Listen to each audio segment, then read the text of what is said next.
Hello and welcome into this edition of the Golf Channel podcast with Rex and Lav. This is not our home studio. Rex, we have arrived in Augusta, Georgia. This is you. I can actually feel and touch you. This is great. This is our rental house. We've been here, about a decade now at this point with homeowners longer Susie than that, and Jason? because I was figuring it out today. So we've been here ever since I was at Golf Channel, which is going on 19 years now. So it's been a minute. Oh, wow. Yeah, this is a great house. This is the house we're always in. We'd give you a house tour, but that would be an invasion of privacy again. Shout out Jason and Susie, who are so gracious to let the Golf Channel gang in here. Not pictured is Brentley Romine, who's currently playing golf at one of my favorite golf courses that I've ever played. That's Palmetto Golf Club, about 30, 40 minutes from here. You and I typically play on the Sunday before the Masters. You had to work, and I've been crippled with an illness that's actually not allergy related. You don't want to say what it is? Oh, I can certainly say it. I've talked about it before on the show. I'm crippled with the driver yips. My wife and I played on Friday in what I would sort of refer to as a test run for what I was hoping was going to be a round of golf at Palmetto on Sunday. Played 9 holes, lost 7 balls.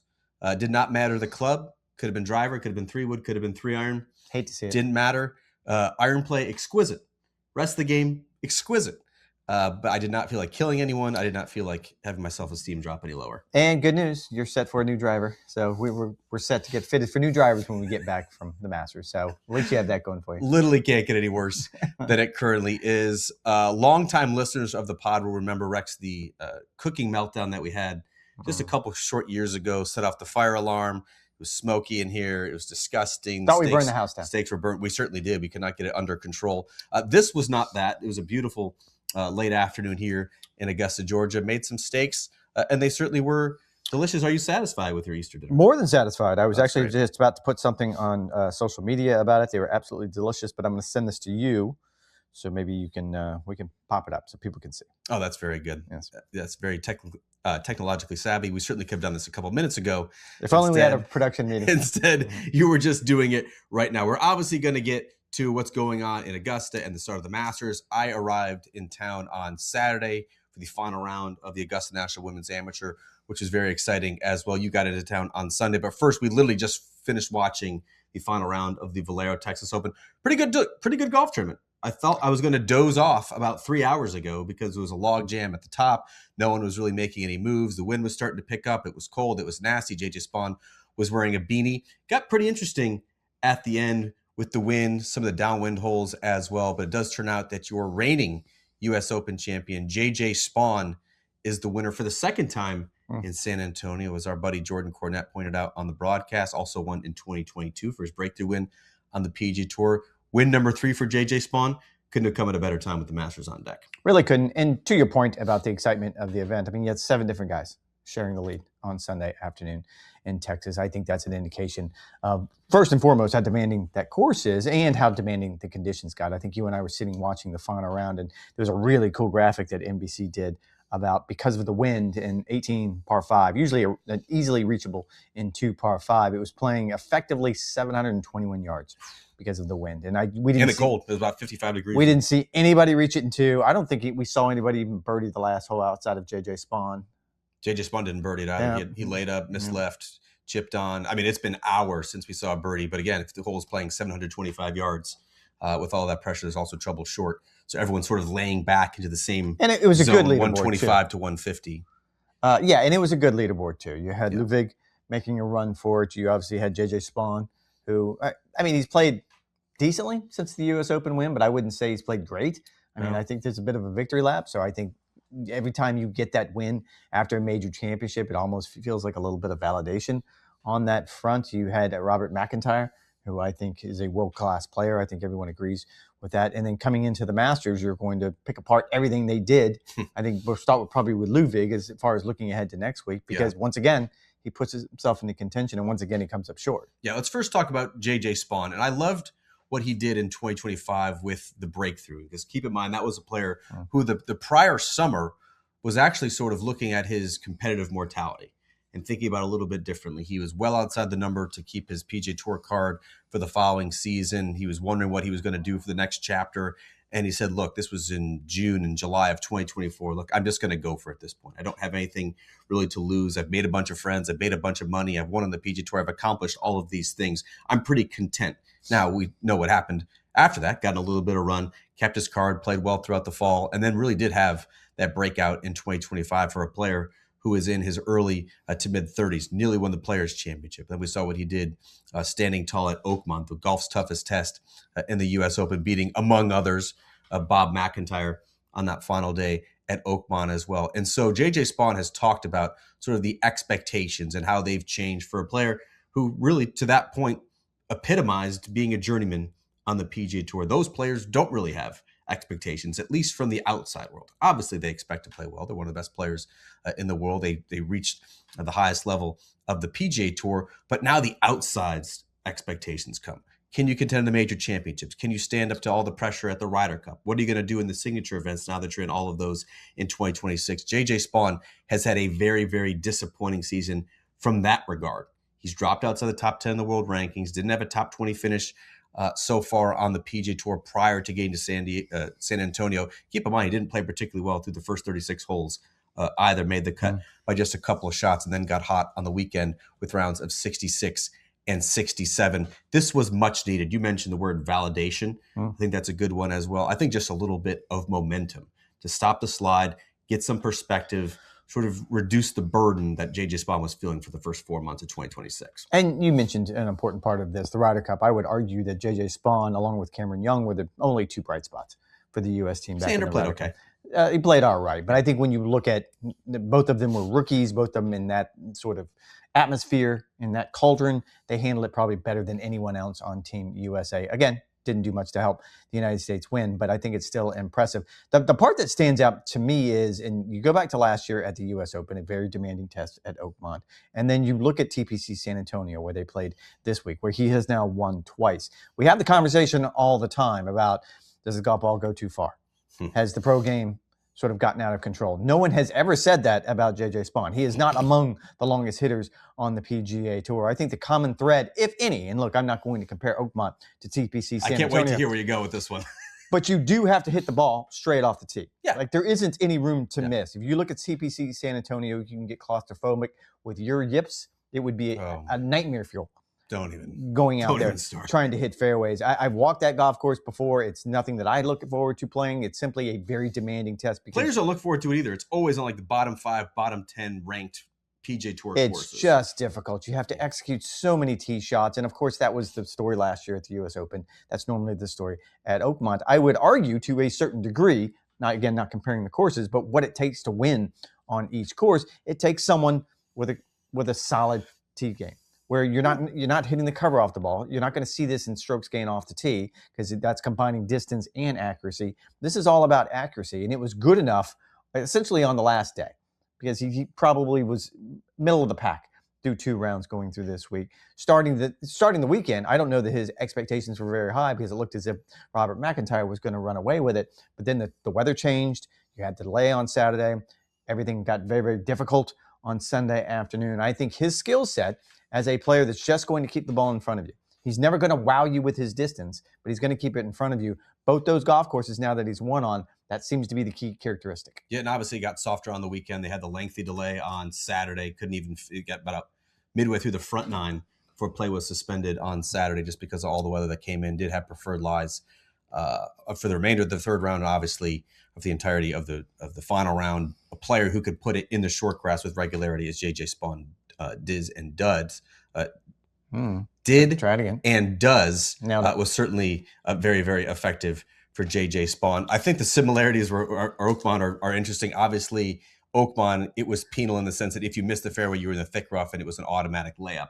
Here at TPC San Antonio, if you missed the fairway, you're probably in a bunker. You could be in the forest, as Ludvig Aberg, who we're going to talk about in just a little bit, found himself quite often as well. The other similarity, though, Rex, is that there was a drivable par 4 late in the final round. That was on 17. J.J. Spaun hit what I would argue is the shot of a lifetime. Oh, come on. I knew you were going to do that. On the 71st hole of the U.S. Open, ended up 2-putting for birdie. This one certainly won him the golf tournament on Sunday.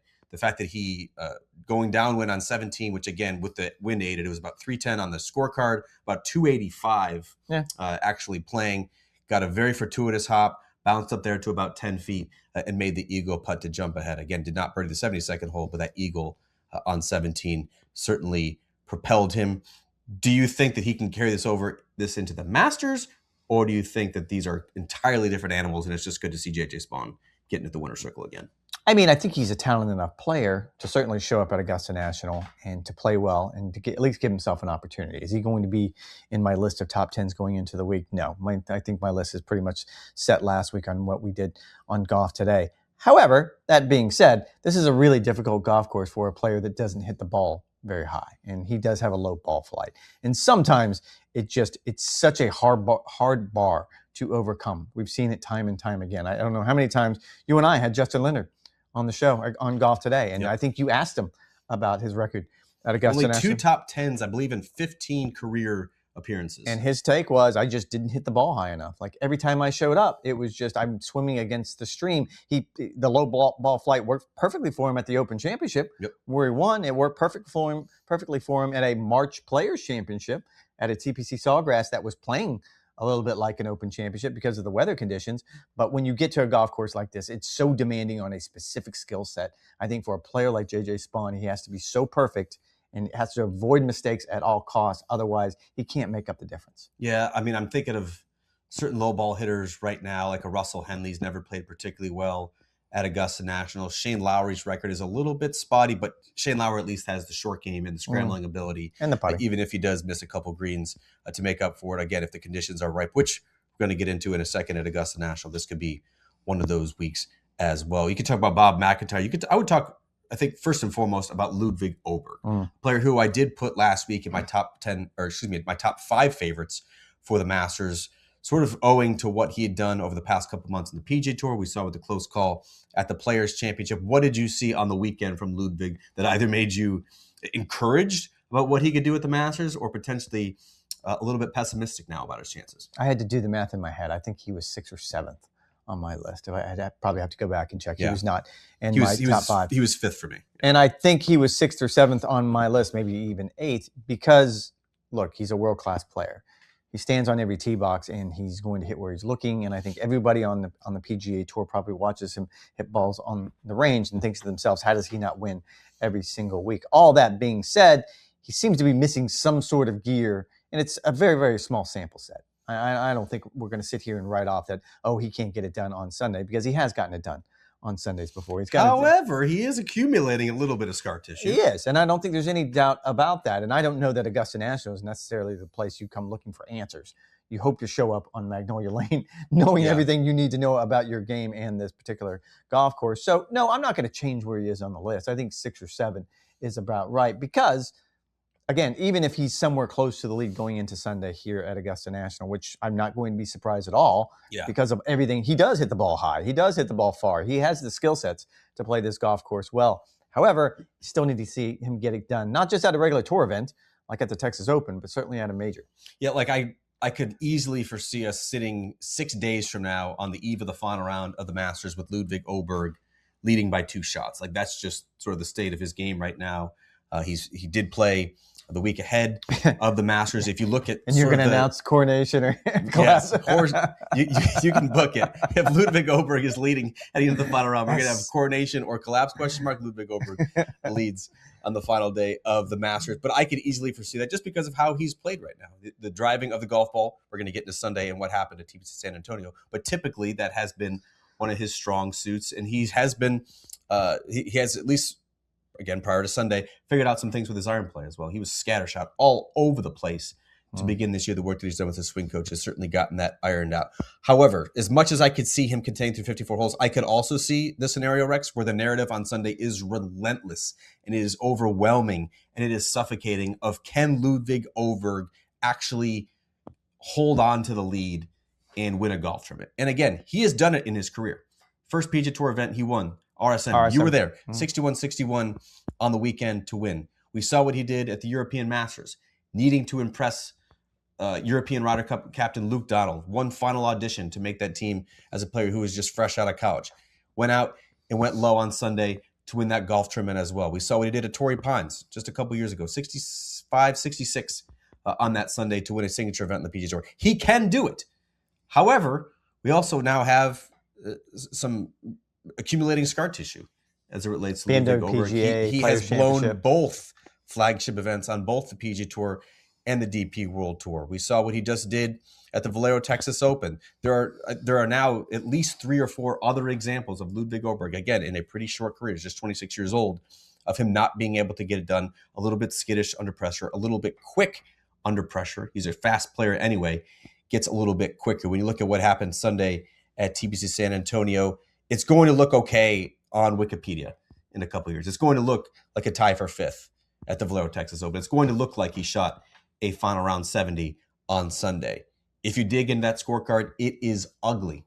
Birdied 3 of his last 5 holes just to get to this position. Just hit 6 greens in regulation. Hit just 7 fairways in regulation. It seemed like he finally found the equilibrium in the round once he was well out of it. And he had absolutely no opportunity to win the golf tournament. When you look at sort of the midway point of that round, and again, he was doing well just to be in that position. Chipped in twice over his first 5 holes just to maintain that position on the leaderboard. He was left. He was right. Yeah. He was pitching out sideways. He was hitting it everywhere on a golf course that is very penal. Now, the optimist in you can say, look, he hit it all over the place at a difficult driving golf course. When he gets to Augusta National, all of a sudden those corridors are going to look much wider comparatively. And again, I really do think he is going to play well. Look at what he's done in his 2 trips around Augusta National previously. 2024, had an opportunity to win that golf tournament, hit in the water on 11, ended up making double bogey and lost the golf tournament there. Last year, when Rory McIlroy had his difficulties on 13, Ludvig Aberg was tied for the lead late on the second 9. People forget this.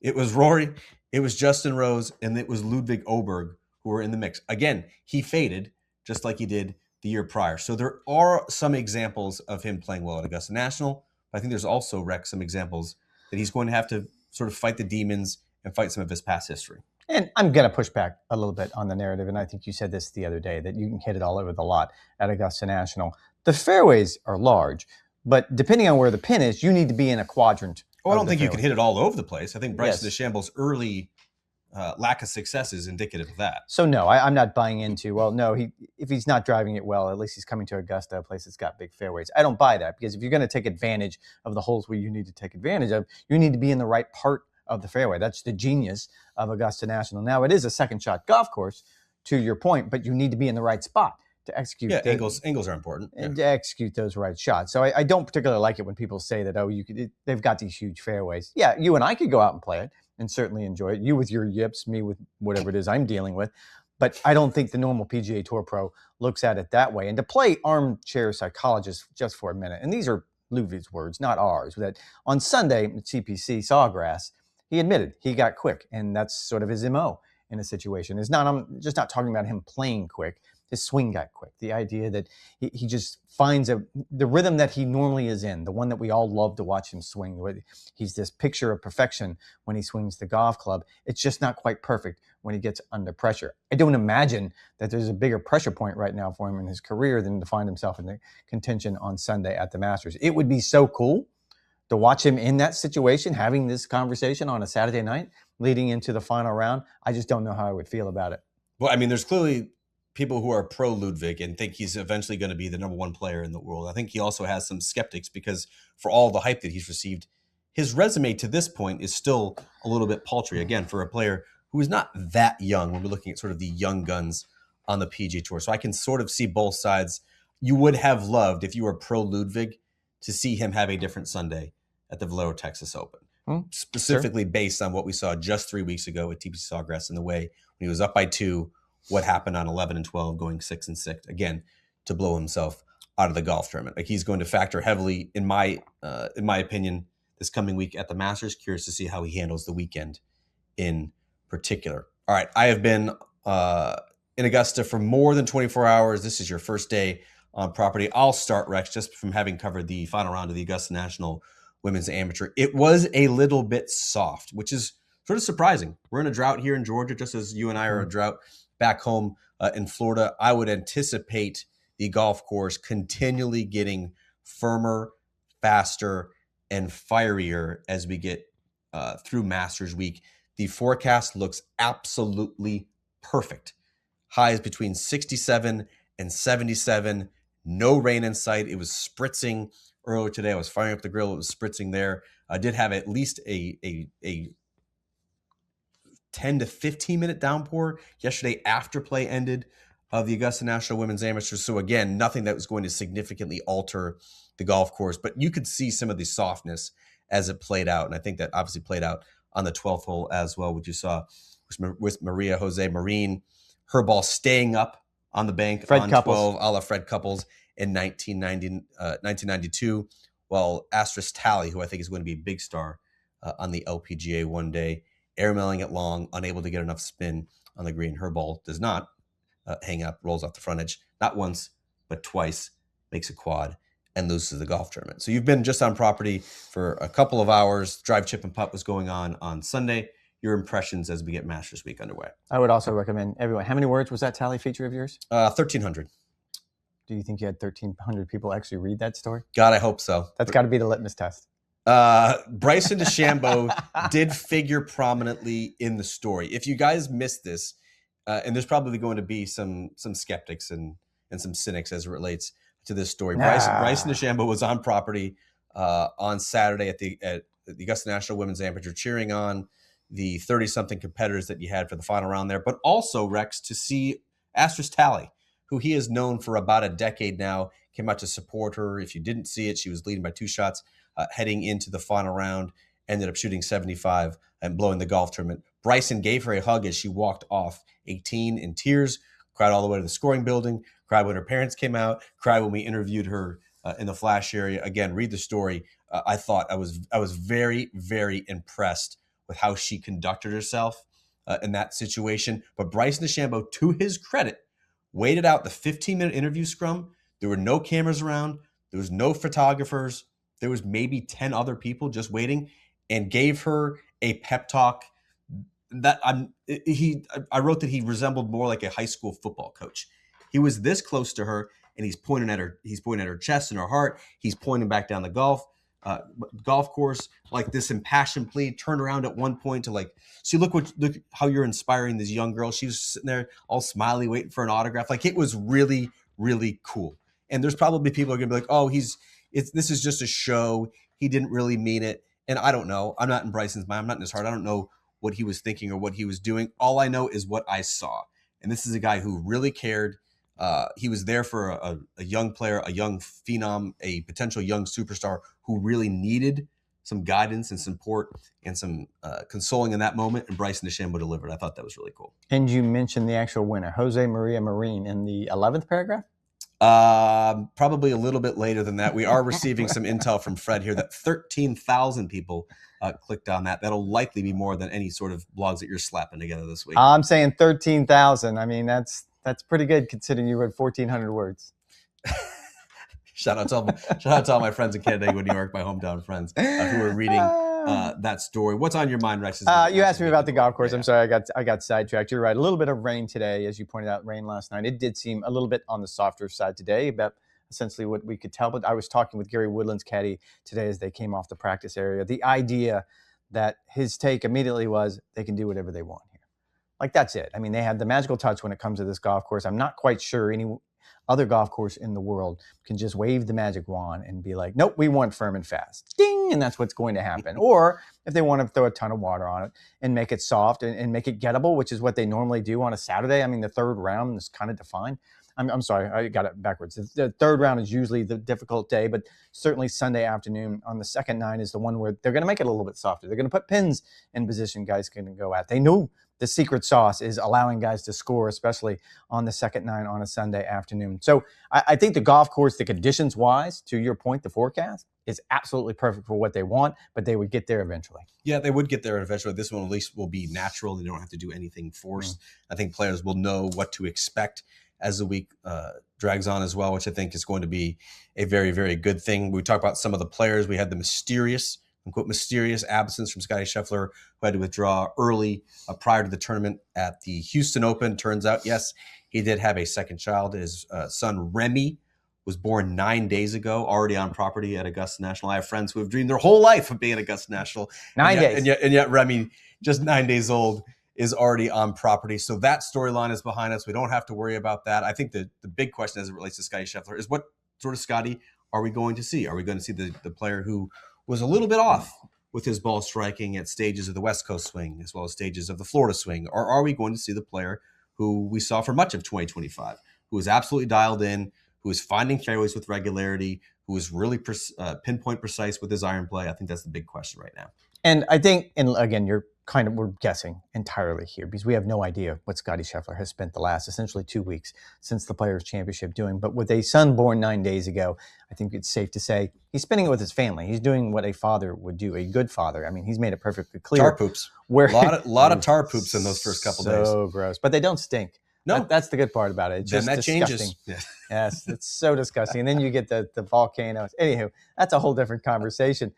But the one thing that we do know about, well, the two things we do know about Scottie Scheffler, he is a family man. That's where the priority is, not with his golf. He's made this perfectly clear. And two, he's a creature of habit. And when he comes into Augusta or any other major or any other event for that matter, he wants to be completely prepared. I've heard him give this speech before, whether if it's in a press conference or him talking to junior golfers, that I need to show up knowing I've done everything I possibly can to be ready for this moment. That way I'm not worrying about anything. I can just go through my paces and walk out there. That's not to say I don't think he's going to contend. I'm probably going to mix my list up. I don't think I'm going to put him number one on the list I'm going to dole out on Wednesday. Goodness. He's not going to drop far. Well, I kind of have two reasons on that front, but we can get into that later. But when it comes to Scottie, you and I both know, like, he wants to be prepared. He's a creature of habit. He wants all of the boxes checked off before he drives down Magnolia Lane. And I just don't know how that's possible, given all the demands, I call them demands, given all the opportunities in his life. Like, he wants to be at home with his family. Good save. Demands. Bunkmate, if you're watching, that's Rex's wife. Yes, he called them demands. Demands on his time after having a baby. I will say, though, Rex, I named my demands. No, never mind. I'm sort of having deja vu because Bennett, the Scheffler's first child, did arrive about a week and a half prior to the PGA Championship that year. And if you look at how Scottie Scheffler played, yes, he got arrested on that Friday. The opening round was good. Obviously, he had the great round on Friday. I think he probably would have won that golf tournament if not for the emotional letdown that he experienced on Saturday. No one was talking about rust. No one was talking about a lack of preparation. That was, again, his first child, not really knowing what to expect. I don't even know if everyone is going at the whirlwind as well. Just like a lack of preparation or having it's sort of a discombobulated personal life. Obviously, I understand he likes things in a neat little basket. I understand that he likes doing the exact same thing every single day and keeping his life very, very simplistic, having a very detailed, consistent regimen practice-wise. Totally understand that. But I do think we have an example, about a week and a half break that Scottie Scheffler had between having his first child and a major championship. It did not seem to affect him there. Again, I think it's, can he or has he and his swing coach, Randy Smith, and you and I had him on Golf Today last week, can they come to some sort of understanding of what has gone wrong in Scottie Scheffler's game that has got him just a little bit off? Again, it's not far off, but just some of the numbers off the tee, proximity to the hole are un-Scottie Scheffler-like. He can still win golf tournaments hitting it like this, but he's not going to have the 3, 4, 5 shot wins that we saw in 2025 and prior if he's hitting it like this, because he just can't separate the way that he's used to. And this is a combo deal. Like, it's the birth of the second child, and certainly that's going to be a pleasant distraction, but a distraction nonetheless. Demands. So many demands at this time. And there's also the fact that if you look at his last 2 starts at Bay Hill and TPC Sawgrass, I think both you and I have pointed out statistically, that's not what he does. That isn't his strong suit. He was much more middle of the pack, strokes gained tee to green essentially, than he was to first by a long shot. And that, to me, is the bigger question, because that has been what separates him from everyone else. And if you're going to be pedestrian there, then you're going to have to make up for that somewhere else, and that's not where his strengths are. Yeah, I think you can see that. I mean, you can also spray it anywhere at Augusta National, I've heard. Sure, yeah. So it doesn't even matter. That's what I hear, too. Fairways are so big, you could play it. If he's a little bit more erratic off the tee. I go back, Rex, to last year where Scottie Scheffler was, I would think, much more off on his game than he is right now a year ago at this time. And yet he still finished in the top 5 at the Masters and had an opportunity to win as well. Was he frustrated? Sure. Did he understand that he was not hitting it all that well? Absolutely. He still knows how to play the golf course. He's shown that already with 2 green jackets. Scottie Scheffler is going to be in the mix once again. So if Scottie's not your number one, please enlighten us who actually is. And I don't think it's probably just me reordering those top 3, what we talked about. We did a top 10 list on Sunday's podcast that aired on Monday on Golf Channel. And my guess is just 1 through 3 for me. And the reason why, 1, the long conversation we just had about Scottie Scheffler. And 2, I actually talked to a tour pro that lives in Scottsdale that's played some golf with Jon Rahm recently out. And he said, I can't imagine how he doesn't win the Masters. Says he doesn't miss shots. And he's hitting everything you have to hit at Augusta to play well. And I also think maybe Jon has something to prove. That maybe, it's hard to put this into context because it inevitably, this turns into an us against them conversation, a PGA Tour versus LIV conversation. And I don't think that's fair. I don't think that's what this is about. I think this is Jon Rahm wanting to be at the top of the pecking order, again, where he was for a very long time, and wanting the spotlight. I mean, one thing that connects every top PGA Tour player, Alpha. I would say any PGA Tour player, is they have the let me show you gear, that they want to prove to you that, no, I can hit that shot. Just watch. And I think Jon Rahm and Scottie Scheffler and Rory and Bryson, they have it in spades. They have more of that gene, whatever it is, that drives a tour player. I think he would love the opportunity, nothing more, than to come here and to show the world that, yep, I'm still Jon Rahm. Yeah. Hey, remember me? I'm Jon Rahm, one of the best players of his generation. I could certainly see that argument. You look at statistically, Rex, in 2026, Jon Rahm, from a strokes gain perspective, has played better than anyone. I don't care if PGA Tour or LIV. It's Jon Rahm who is number one and playing the best right now. Could absolutely see that scenario as well. And so I think there certainly are more questions heading into this year's Masters than we've had in recent years.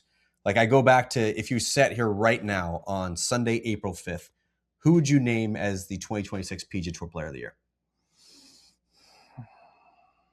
Oh my. Correct. It is that's the exact reaction, because you've had 3 months of PGA Tour golf and no one has really separated themselves. Matt Fitzpatrick has played great golf. Yeah. He had a second place finish at the Players Championship, won the following week. It'd be easier for me to name the LIV Player of the Year. That would be Bryson DeChambeau after back-to-back wins, but you're right. That one's kind of tough on the PGA Tour. And Jon Rahm has won a tournament as well, lost a couple close calls. Hasn't finished outside the top 5. Yeah, so I think that's a much easier conversation. On the PGA Tour, there's been a lot of parity. There's been a lot of up and down play. Rory McIlroy, again, in the limited sample size that we have on the PGA Tour, has been good, not great, even if the stats and the outlier, sort of the subliminal numbers look okay. And so that's why I'm really excited about this week. I'm excited about the weather forecast and how they're going to get the golf course exactly that a ball striker, the best ball striker, should be able to separate himself in those sorts of conditions. But I'm also really curious to see what happens. I'm curious to see if Scottie did find his game. I'm curious to see if what we've seen for Rory over the past 3 months has been a little bit of an aberration, and if something was unlocked mentally based on him getting over the finish line a year ago at Augusta National. I'm curious to see if Cam Young can do it once again in a major championship with the number of close calls that he's had a couple years ago in some of the other majors. I'm curious to see if this is Matt Fitzpatrick's time based on the way he's played over the past month or so. I'm looking to see if Xander Schauffele, again, we've seen it in spurts at the Players, Sunday at the Valspar. Is he ready to recapture some of that 2020 form as well? Bryson DeChambeau, he's played so well at Augusta National. It seems like he's figured something out, particularly on the greens at Augusta National. But is he now ready to join the most exclusive club in golf? It's going to be a lot of fun. Some breaking news, Rex, into the newsroom. You and I are going to be having a newsletter that is going to be delivered to you, the golf fan. If you want to subscribe, make sure you're looking out for this. We're going to be sending a test email early on in the week.